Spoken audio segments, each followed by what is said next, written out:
A $3 powder exists that can destroy grease buildup inside your pipes, permanently, not temporarily, not cosmetically, permanently, by ending what's already there at its chemical root. No plumber, no dismantling, no monthly treatments quietly compounding into a larger bill. Just a small amount of powder, and a reaction most people never realize is even possible. Because what you've been told about grease is incomplete. Inside your pipes, grease doesn't just sit, it evolves. Heat softens it, time hardens it. It binds to the walls in thin, invisible layers, each one catching the next, until the inside of your pipe begins to close in on itself. What used to be open flow becomes a tight, resistant tunnel, dense, sticky, persistent. And everything you've been taught to fix it, hot water, soap, liquid cleaners, they don't remove it. And they relocate it. For a moment, it disappears. Then the temperature drops, and it returns, thicker, further down, harder to reach.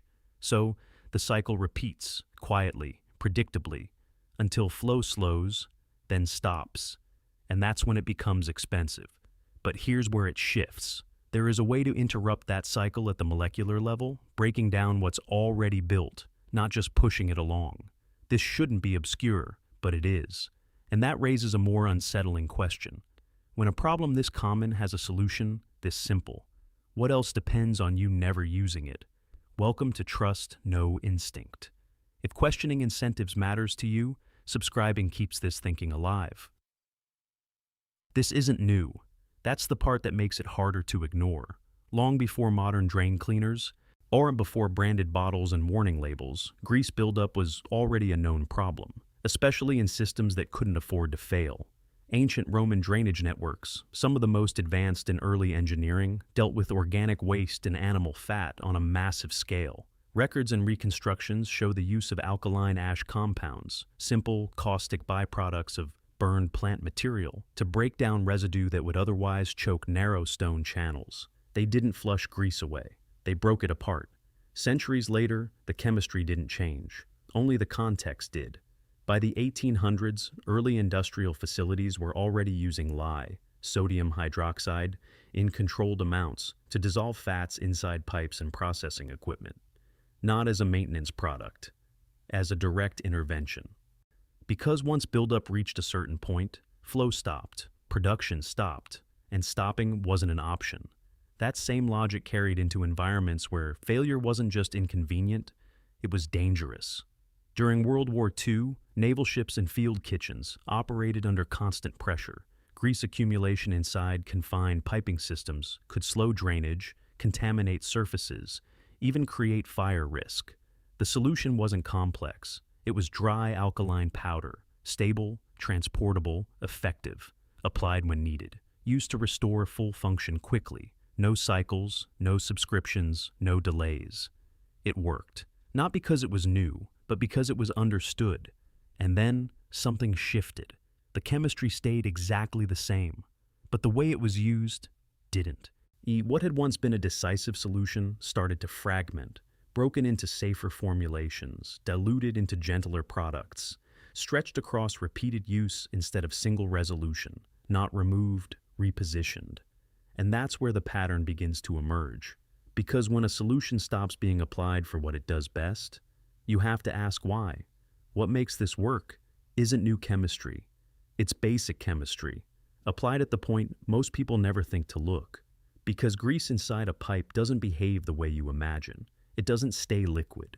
It changes. When hot oil goes down your drain, it flows easily. But as it cools, its structure shifts. The molecules slow, align, and begin to solidify. Not into a hard block, but into a sticky, semi-solid layer that clings to whatever surface it touches. And pipes are the perfect surface. Rough, narrow, constantly exposed. So each time more grease passes through, it doesn't just move along. Some of it stays.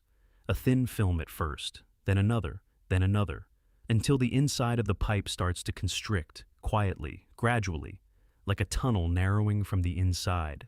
Now, here's where most people make it worse. Hot water feels like it's solving the problem. It melts the grease temporarily, pushing it further down. Soap seems even better. It breaks grease into smaller droplets, suspending it in water.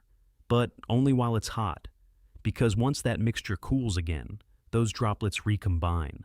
They settle, they stick, often deeper in the system where you can't see them. So, the system appears to work while the buildup continues, hidden, compounding. And that's why the cycle feels endless, because it is. Unless something interrupts it at the molecular level. That's what alkaline powder does, not by force, by reaction.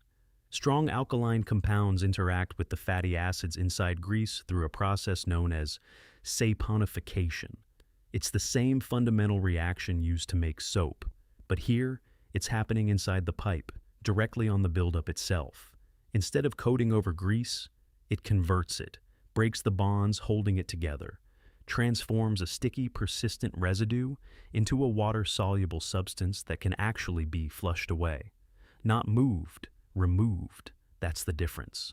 And once that layer is broken down, flow returns. Not because pressure forced it open, but because the obstruction no longer exists in the same form. This isn't a surface fix, it's a structural reset. Which brings us to the part most people never see. Yeah, because this chemistry didn't disappear. It was repackaged. What used to be a single, decisive reaction became fragmented, split across products designed to be safer, milder, easier to handle, and used more often.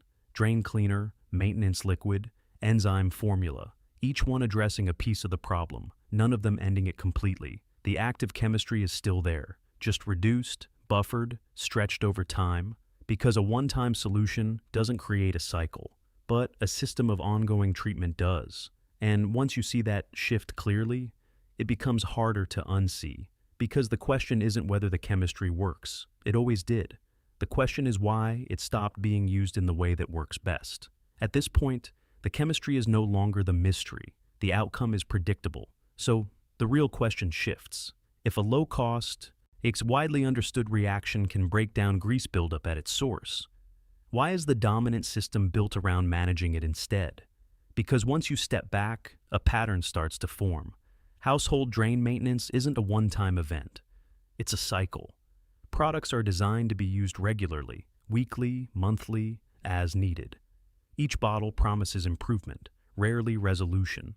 And that's not an accident. It's a model. The global market for drain cleaning products and plumbing services generates billions every year. Not from eliminating the problem, but from maintaining it. Small purchases, repeated over time. Service calls triggered only when the cycle finally fails. A $3 intervention that meaningfully reduces buildup doesn't fit neatly into that structure because it interrupts it. Think about the contrast, a few dollars, all applied once with intent, versus $10 to $20 products used repeatedly, indefinitely, or a $100 plus service visit when the system eventually stops responding. Individually, each step seems reasonable. Collectively, it forms dependency. And systems built on dependency don't prioritize permanence. They prioritize continuity, not because of hidden intent, because of aligned incentives. A solution that works too well, too completely, doesn't generate follow-up. It doesn't create habits. It doesn't sustain demand. So, over time, the system adapts, not by removing the chemistry, but by reshaping how it's delivered, diluted, buffered, distributed across multiple steps, safer to handle, easier to sell, designed for repetition. And the result is subtle. You're not prevented from solving the problem. You're guided toward managing it again and again. And again, until it feels normal, until maintenance replaces resolution as the expected outcome. That's the shift. Not in science, in structure. And once you see it that way, the question changes. It's no longer, what should I use? It becomes, what kind of system benefits from me never fully solving this? So, what does this actually look like in the real world? Not theory, not chemistry diagrams. A kitchen sink, late at night. Water rising just a little too slowly. At first, you ignore it, then you compensate. Hot water, soap, maybe a store-bought cleaner. It seems fine, until it isn't. Because inside the pipe, that buildup isn't loose anymore. It's layered, compacted, quietly narrowing the path. So, here's where this shifts, from idea to action. Go online. Search for washing soda, sodium carbonate, Or, for stronger cases, Buildup, sodium hydroxide. Both are widely available, grocery stores, hardware stores, or online suppliers. A small bag costs around $3 to $5. Now the part most people never get. Measure about 4 to 5 grams of the powder. That's roughly 1 teaspoon, not a handful, not guesswork. Pour it directly into the drain, then add 100 to 150 milliliters of hot water, not boiling aggressively, just hot enough to activate the reaction. And then, wait. Give it 10 to 15 minutes. Inside the pipe, the change isn't dramatic. No noise, no visual cue, but chemically, the structure holding the grease together begins to collapse. The bonds weaken, the surface loses its grip, then flush with more hot water. And what was clinging starts to release, not pushed, broken down. That's the difference. And in many cases, once that layer is removed, the system doesn't fall back into the same pattern because the accumulation that sustained it is gone. That's what permanent means here, not prevention, resolution. But I need to be honest with you. If the pipe is completely blocked, solid, immovable, this won't instantly fix it. And stronger compounds like lye require care. Incorrect use, especially in older or sensitive plumbing, can cause damage. This isn't a routine. It's a targeted intervention. Used precisely, it ends the cycle. Used carelessly, it becomes part of it. By now, this isn't really about grease anymore. It's about pattern. A small, inexpensive solution exists. It works, quietly, effectively, without needing to be repeated over and over again.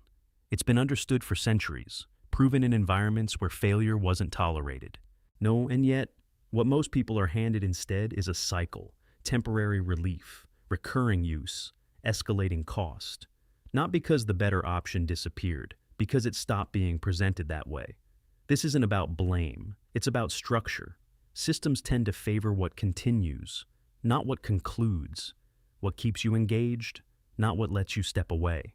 So, over time, the obvious starts to feel invisible, and the cycle starts to feel normal, until you see it clearly. And once you do, it doesn't just change how you think about pipes, it changes how you look at everything designed to be maintained. Because sometimes the most effective solutions aren't hidden, they're just no longer emphasized. If this shifted how you see simple problems, and the systems built around them, then you're starting to see differently.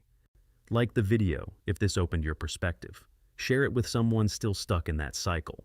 And subscribe to Trust No Instinct, because the next thing you've been told to maintain might not need maintenance at all.